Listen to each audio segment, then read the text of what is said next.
সুপ্রভাত এভরিওয়ান, সবাই কেমন আছো? আশা করছি সবাই খুব ভালো আছো। আজ তো নীল, আর এই নীল পুজোর দিন দেখো আমি কি করছি। আমি কিন্তু একটু পঞ্চামৃত বানাচ্ছি। তার জন্য নিয়ে নিয়েছি দুধ, নিচ্ছি দই। এই যে দেখতে পাচ্ছ এখানে আছে মিষ্টি দই, টক দই ছিল না, মিষ্টি দই দিয়েই কিন্তু আমি পঞ্চামৃত বানাচ্ছি। তো মিষ্টি দই দিচ্ছি, এই যে দেখতে পাচ্ছ। তো আরও কিছু দরকার, সেটার জন্য মধু দরকার, মধু নিয়েছি, নেব ঘি। তো এই যে আমি আমার প্রয়োজন মতো একটু মধু নিয়ে নিয়েছি। আসলে হয় কি, এই নীলের দিন বাবার মাথায় জল ঢালতে হবে, আর তার জন্য যেটা যেটা দরকার আর কি পঞ্চামৃত বানাতে হবে, তাই এগুলো আর কি বানানো। তো কি এভাবে পুজো দিয়েছো, বাবার মাথায় জল ঢেলেছো, আমাকে একটু কমেন্ট করে জানিয়ে তোমরা। তো দেখতেই পারলে, আর দিচ্ছি দেখো গঙ্গার জল। এখানে তুলসী পাতা দেবো না, কারণ বাবার মাথায় তুলসী পাতা যায় না, তাই কিন্তু তুলসী পাতাটা দিলাম না। তাই জন্য দেখো এই যে এই পঞ্চামৃত 5টা জিনিস, যেমন গঙ্গার জল, দুধ, মধু, ঘি আর দই, এই কটা কিন্তু একসাথে মিক্সড করে নিয়ে আমি এই যে বাবাকে নিয়ে নিয়েছি, দেখতেই পাচ্ছ। তো এইভাবেই কিন্তু আমি বাবার মাথায় জল ঢালি প্রত্যেক বছর, আর এই বছরও কিন্তু আমি তাই করলাম। তো আজকে এই যে বাবার মাথায় যে জল ঢালছি, তোমরা কে কে নীল করেছো, নীল পুজো অবশ্যই কিন্তু আমাকে জানিও কমেন্ট করে। আর এখনও অবধি যারা একটা লাইক করনি, তারা প্লিজ একটা লাইক করে আমার পাশে থেকো। আর আরও একটা কথা বলবো, যারা নতুন ভিজিট করেছো তারা চাইলেই কিন্তু আমার ভিডিওর কোনো অংশ যদি তোমাদের মন ছুঁয়ে যায় বা তোমাদের ভালো লাগে, তাহলে কিন্তু একটু সাবস্ক্রাইব করে যেতে ভুলো না। আর এই দেখো গঙ্গা জল দিয়েও কিন্তু মাথাটা ধুয়ে দিলাম, কারণ দুধ গঙ্গা জল দিয়েছি, প্লাস আবার কিন্তু গঙ্গা জলও দিয়েছি। আর এই যে বেলপাতা দিয়েছি, দেখতেই পাচ্ছ। এভাবে করে কিন্তু ফুল দেব, বেলপাতা দেব, আকন্দ দেব, আর ধুত্র দেব, এই দিয়ে আর কি বাবাকে এভাবেই সাজিয়ে রাখবো। আজকে জলের মধ্যে রেখে দেব। প্রত্যেক দিন জলের মধ্যে বাবাকে রাখতে পারি না, রাখি না। আজকের দিনটা কিন্তু এভাবেই রাখবো। এই নীলের দিন আর শিবরাত্রির দিন, এই দুটো দিন কিন্তু এভাবেই বাবাকে রাখা হয়। তাছাড়া অন্যান্য দিনগুলোতে জলের মধ্যে আর রাখি না, তাকে স্নান করিয়ে সোজা তুলে দিই। তো আজকের এই দিনটাতে কিন্তু তা করবো না, এভাবে সারাটা দিন বাবা থাকবে।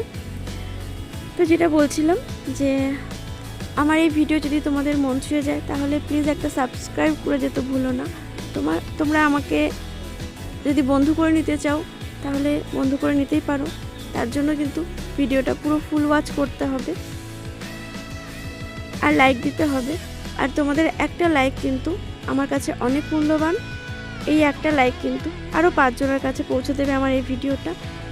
তো প্লিজ তোমরা আমাকে এইটুখানি সাহায্য করো। আমার পুরনো একটা চ্যানেল ছিল, সেই চ্যানেলে কিন্তু আমি একটু সমস্যা হওয়াতে আবার এই নতুন করে এই চ্যানেলটা খোলা হয়েছে। তো ওটাও আছে, তোমরা চাইলে ওখানে ভিজিট করতে পারো। ওখান থেকেও তোমাদের ভিডিও আমি দেখব, বা তোমাদের পাশে আমি থাকবো। আর এখান থেকেও তোমরা আমার পাশে থাকো, আমি থাকবো তোমাদের পাশে। ভিডিওর মাঝে মাঝে হয়তো তোমরা অনেক শব্দ শুনতে পারছো, চিল্লামিল্লি শুনতে পারছো। তো একবার বলে দিই, আমি এখন আছি খেলার মাঠে বসে, কারণ আমার বাড়িতে ভীষণভাবে শব্দ হয়। সেটা হচ্ছে পারলমের শব্দ। যারা নতুন আছে তাদেরকে বলে দিচ্ছি। তো এই পারলমের শব্দের জন্য কিন্তু আমি বাড়িতে ভয়েস দিতে পারি না। তাই জন্য এই যে বিকেল টাইমে একটু মাঠে চলে আসি।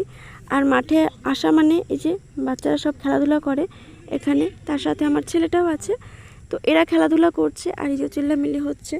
তো কিছু করার নেই, মানে রাত্রেবেলা যদি মনে করি যে রাত্রেবেলা ভিডিও ভয়েস দেব, সেটাও হয়ে ওঠে না, কারণ টিভি চলে। আর আমার একটাই রুম, আর সেই রুমের মধ্যে কিন্তু সেটা সম্ভব হয়ে ওঠে না, কারণ সবার অমতে তো আর আমি টিভিটাকে বন্ধ করে আমি আমার কাজটা করতে পারবো না। কারণ ওরা যখন টিভিটা দেখে তখন আমার আর সেটা হয় না। আর এখন যেহেতু IPL চলছে, তাই জন্য রাত 12টা-1টা পর্যন্ত কিন্তু টিভি চলছে। আর অত রাত অবধি আমি জেগেও থাকতে পারছি না, যে আমি ভিডিওটা দেব ওই টাইমে ভয়েস, সেটাও হয় না। তো তখন কথা বলতে গেলেও যেন কেমন একটা মানে হয়। তাই জন্য এই যে মাঠে চলে আসি। আর মাঠে এসে এই যে চিল্লামিল্লি একটু সহ্য করো তোমরা, আর কী করবো বলো। তো এই যে দেখতে পাচ্ছ আমি একটুখানি ঠাকুরকে পুজো দিয়ে নিলাম। আর কেমন হয়েছে আমার ঠাকুরটা, মানে আমার বাবা তারকনাথকে কেমন লাগছে দেখতে, সেটা তোমরা অবশ্যই কিন্তু আমাকে কমেন্টের মাধ্যমে জানিও। তোমাদের একটা মতামত কিন্তু আমার কাছে অনেকটা মূল্যবান, অনেকটা সাপোর্ট করবে, আমাকে মোটিভেট করবে। তো প্লিজ আমাকে একটু জানিও। আর সবাইকে আবারও বলছি, একটু যদি আমাকে সাবস্ক্রাইব করে যাও, আমি তোমাদের সবার কাছে অনেক কৃতজ্ঞ থাকব। কারণ খুব কম সময়ে আমাকে এগিয়ে যেতে হবে, তাই জন্য বলছি। এমনিতেই ভেবেছিলাম যে মানে অনেকটা লেট হয়ে গেছে, একটা মাস প্রায় হতে চললো যে এই চ্যানেলটা খোলা হয়েছে। আমি বুঝতে পারিনি যে, আমি ভেবেছি ভিডিও যবে থেকে আপলোড দেবো তবে থেকে হয়তো হবে, ঠিক বিষয়টা জানতাম না। তো পরে গিয়ে দেখলাম যে না, যবে থেকে খোলা হয়েছে তবে থেকে, মানে যবে থেকে আর কি চ্যানেলটা খুলেছি তবে থেকেই আর কি কাউন্টিং চলছে। তো একটা মাস আমার এমনিতেই লেট হয়ে গেছে। সো প্লিজ তোমরা আমাকে একটু সাহায্য করো, ব্যাস এইটুখানি বলার ছিল। তো চলো ভিডিওটা তোমরা দেখো, ফুল ওয়াচ করে যেও, চলো দেখতে থাকো।